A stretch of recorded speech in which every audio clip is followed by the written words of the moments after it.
जम्मू कश्मीर के ज़िला बडगाम में आज पीपल्स डेमोक्रेटिक पार्टी की जानिब से एक इजलास मुनक्किद किया गया। इजलास के दौरान PDP सदर महबूबा मुफ्ती ने कहा कि भारत और पाकिस्तान के दरमियान अमन बहाल होना चाहिए, क्योंकि दोनों मुल्कों के माबैन कशीदगी की वजह से जम्मू कश्मीर काफ़ी पीछे चला गया है।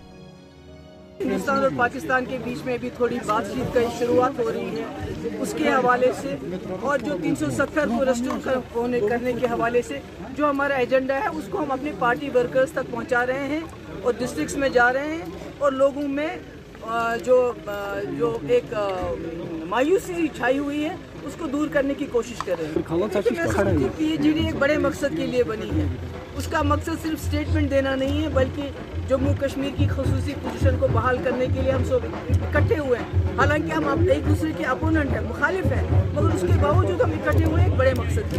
तो पार्टी का, हमारे पॉलिटिकल पार्टी का हमारा एजेंडा है कि हिंदुस्तान और पाकिस्तान को चाहे बालाकोट करें, चाहे आप अभिनंदन का किस्सा हो, आपको मिल बैठ के बात करनी है और जम्मू कश्मीर के लोगों की शमूलियत होनी चाहिए, क्योंकि जो भी अमन का रास्ता है वो जम्मू कश्मीर के बीच में गुजरता है। जम्मू कश्मीर को दरकिनार करके आप आपस में बगलगीर नहीं हो सकते। अगर बगलगीर होंगे तो जम्मू कश्मीर को साथ लेके चलते। मनी लॉन्ड्रिंग के मामले में ED की जानिब से पूछगिछ पर महबूबा मुफ्ती ने कुछ यूँ कहा।